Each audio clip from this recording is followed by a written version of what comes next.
think CeBIT is fantastic because it gives what I call a full spectrum overview of technology to some people who don't normally get the full spectrum. So I think that's really good. And what are you excited about space and the future of space?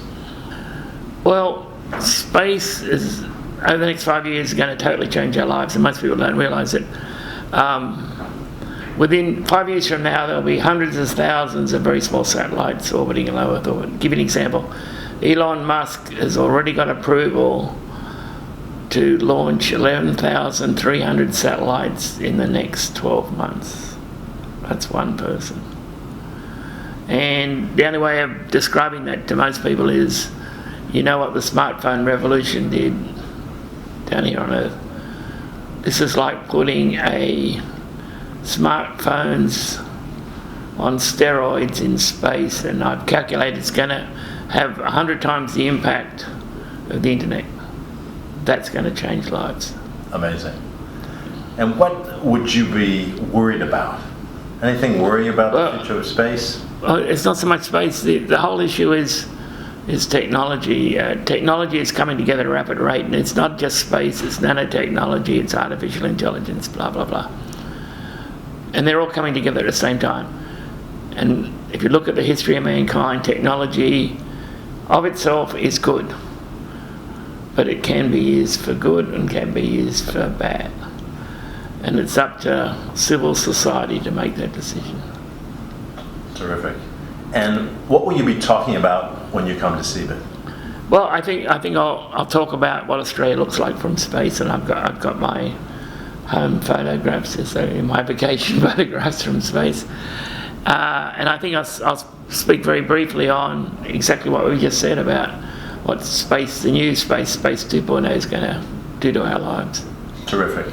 And for the average attendee coming to CeBIT, what do they need to know? What do they need to be thinking about in terms of space and how that might impact their business and their lives? I don't think they should just think about space. They should think about, as I mentioned, this confluence of a lot of technologies, nanotechnology, and some of the nanotechnology has huge medical implications, for example. 3D printing, all these things are coming together at the same time.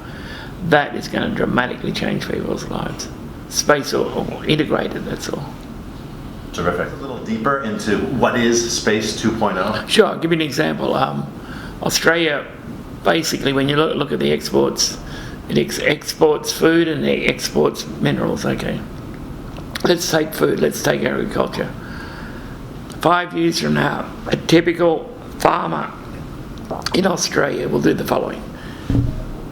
He or she will sit down at the breakfast table and download what the Space 2.0, the small satellites, low Earth orbit, very smart sensors are telling them,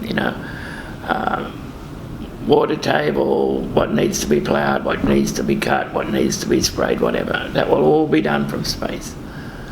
And then they'll press one button, maybe on their smartwatch, and that data will be downloaded to unmanned vehicles. That could be a tractor, it could be a drone or whatever. And they, like a drone, can go out and fly and spray a crop. And that will be done absolutely in automatic using the data from space. That's where it's going to change lives. Fantastic.